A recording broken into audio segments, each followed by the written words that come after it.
Dr. Jason Fung, a nephrologist from Canada. Welcome. Oh, thanks very much. Yeah, so I treat people on dialysis. That's a lot of what I do. And it's very disheartening because what happens is that when they develop their disease, they're so sick. But the diabetes itself is actually quite reversible. If you go to the diabetes associations, whether it's the American Diabetes Association or the Diabetes Australia, they all put out there that this is a chronic disease. And they tell people essentially that you have diabetes, you'll have it for the rest of your life, you might as well get used to it. The disease is actually reversible. But you have to know how to reverse it. If you don't know how to reverse it, then you're just going to get worse. And the thing is that the drugs don't actually do anything for the disease.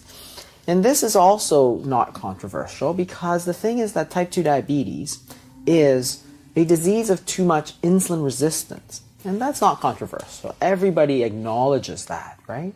So if you have very high insulin resistance, it's going to cause high blood sugar, right? But that's the symptom of the disease. The disease is actually too much insulin resistance. So the treatments that we give are all targeted at blood sugar, right? That doesn't make any sense because it's almost like, to give an analogy, if you have an infection, if you have a leg infection, well, you need to treat that infection. So what was causing it was bacteria. You give antibiotics. But that infection can give you a fever. But that fever is not the disease. That's what we've done with type 2 diabetes. We're treating the blood sugar, but it's not a disease of the blood sugar. It's a disease of too much insulin resistance. So what happens is that because we're not treating the disease tends to progress.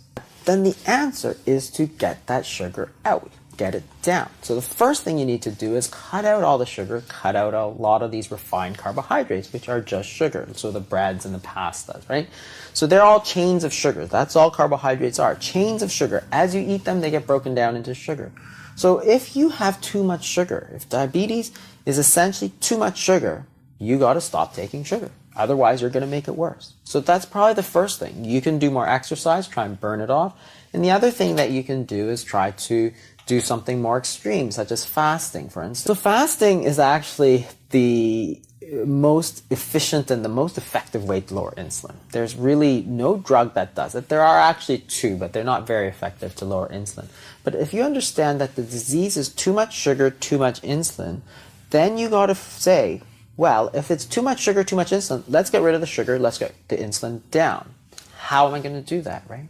So the thing about the sugar, you can go on a very low-carb diet, a ketogenic diet, and that will get your sugars down. But it doesn't necessarily get your insulin down because the proteins and the fats still raise insulin. Not to the same degree that carbohydrates do, but they still raise insulin. So you can get that sugar down, but you won't get that insulin down.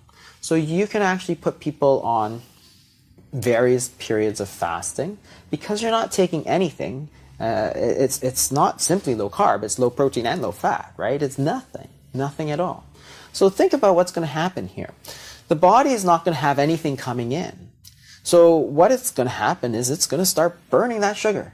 And that's perfect. That's exactly what we want it to do. It starts burning sugar. After it burns the sugars, your sugars come down. You don't have to take medications. You don't have to take insulin. After that, it starts burning fat.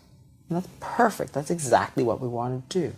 And what happens during the fast is that your insulin levels go down. Perfect. That's exactly what we want. So what we're doing is we're burning off all that sugar and getting it out of the system, right? As opposed to just getting it out of the blood, we're actually getting it out of the entire body. So the fasting does both things. It lowers the insulin and it lowers the sugars. What's interesting when you look at fasting is that studies of fasting show the exact opposite. You don't have less energy, you have more energy. So there are certain things that get activated when you're fasting. So growth hormone goes up, for instance, to preserve lean muscle. Then you'd start burning just fat. Adrenaline goes up to give you more energy. And you're fueling all that energy with fat because you can measure free fatty acids in the blood and they go up. So what's happening is that you're burning fat, you're preserving your muscle, and you've got plenty of energy. Perfect. That is like the perfect treatment.